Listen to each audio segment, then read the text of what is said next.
Hello friends, welcome to my YouTube channel Gaurav the KVN. KVS exam की preparation को लेकर मैंने लास्ट टाइम एक वीडियो बनाया था जिसमें मैंने आपको बताया था कि प्रीवियस ईयर क्वेश्चंस कितना महत्वपूर्ण भूमिका निभाते हैं आपके एग्ज़ाम के प्रिपरेशन में। कैसे हम केवीएस के जो प्रीवियस ईयर क्वेश्चन पेपर होते हैं उनको एनालाइज करके उसको देख कर हम यह सुनिश्चित कर सकते हैं कि हमें किस पार्ट को ज़्यादा फोकस करना है और किसको हम छोड़ सकते हैं। तो ऐसे जो प्रीवियस ईयर क्वेश्चन पेपर होते हैं वो कैसे हमारे एग्ज़ाम में एक महत्वपूर्ण भूमिका निभाते हैं उसके बारे में हमने लास्ट वीडियो में बात किया था। आज के वीडियो में हम बात करेंगे कि एनसीईआरटी जो होती हैं 1 to 5 की एनसीईआरटी हैं उन बुक्स का हमारे एग्ज़ाम की प्रिपरेशन में कितना महत्वपूर्ण रोल होता है। कैसे वो एग्ज़ाम्स का 40 to 45% जो है ऑलरेडी हम एनसीईआरटी को पढ़कर सॉल्व कर सकते हैं। तो आज की वीडियो में हम एनसीईआरटी के रोल के बारे में बात करेंगे केवीएस एग्ज़ाम्स के प्रिपरेशन में। ठीक है, तो आइए वीडियो को स्टार्ट करते हैं।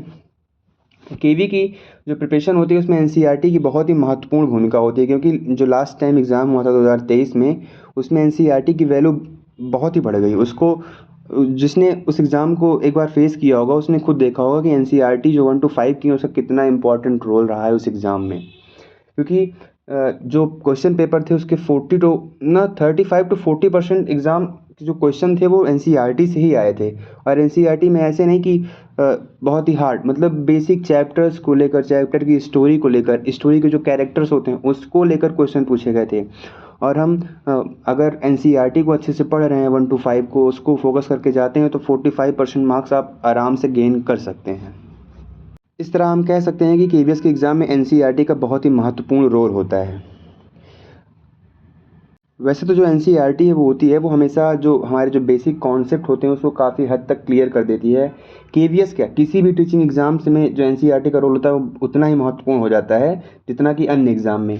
जो हम अधिकतर देखते हैं कि जो टीचिंग एग्ज़ाम्स के प्रिपरेशन करने वाले एस्पिरेंट्स हैं वो एग्ज़ाम की प्रिपरेशन के लिए केवल ईवीएस की नोटबुक्स, ईवीएस की जो टेक्स्ट बुक होती है एनसीईआरटी के उस पर फोकस करते हैं, अन्य को छोड़ देते हैं। लेकिन हम आपको बताएं कि जो लास्ट टाइम एग्ज़ाम हुआ था 2023 में उसमें ना केवल ईवीएस बल्कि हिंदी, इंग्लिश, मैथ्स चैप्टर से क्वेश्चन पूछे गए थे। हिंदी इंग्लिश के तो जो स्टोरी होती हैं स्टोरी से क्वेश्चन आए थे, उनके कैरेक्टर के बारे में क्वेश्चन आए थे, स्टोरी में क्या बात की गई उससे रिलेटेड क्वेश्चन पूछे गए थे। तो हम कह सकते हैं कि अगर आप केवीएस एग्ज़ाम की प्रिपरेशन कर रहे हैं तो आपको जो 1 to 5 की एनसीईआरटी है उसको बहुत अच्छे से प्रिपेयर करके जाना चाहिए, खूब अच्छे से पढ़ना चाहिए, ध्यान देना चाहिए उस पर। अगर आप 1 to 5 की नहीं पढ़ सकते तो 3 to 5 तो ज़रूर पढ़ के जाइए, क्योंकि अगर आप एनसीईआरटी को फोकस करके जाते हैं तो आपका एग्ज़ाम काफ़ी हद तक क्लियर हो जाएगा। और जो क्वेश्चन आते हैं ना एनसीईआरटी की बुक से उनका लेवल इतना ईजी होता है, बहुत ईजी। मतलब अगर आप उसको नहीं पढ़ के जा रहे हैं, अगर वो क्वेश्चन आपसे छूट जा रहा है तो आप कहीं ना कहीं अपने आप को एग्ज़ाम में अन्य जो एस्पिरेंट्स हैं उनसे काफ़ी हद तक पीछे पाएंगे। तो ऐसे में एनसीईआरटी को पढ़ना बहुत ही इंपॉर्टेंट हो जाता है। और एनसीईआरटी के चैप्टर से नहीं, इवन एनसीईआरटी के जो नेम होते हैं 1 to 5 में कौन कौन सी बुक चलती हैं उनके क्या नेम होते हैं, इससे भी क्वेश्चन पूछा गया था। तो हम कह सकते हैं कि अगर आप एनसीईआरटी को फोकस करते हैं तो आप अपने एग्ज़ाम में अन्य लोगों से आप कुछ अपने आप को कुछ हद तक आगे पाएंगे। तो एनसीईआरटी को पढ़कर ज़रूर जाएं। आज की वीडियो में इतना ही। Thank you. वीडियो अगर पसंद आए तो लाइक, शेयर, सब्सक्राइब ज़रूर करिएगा। धन्यवाद।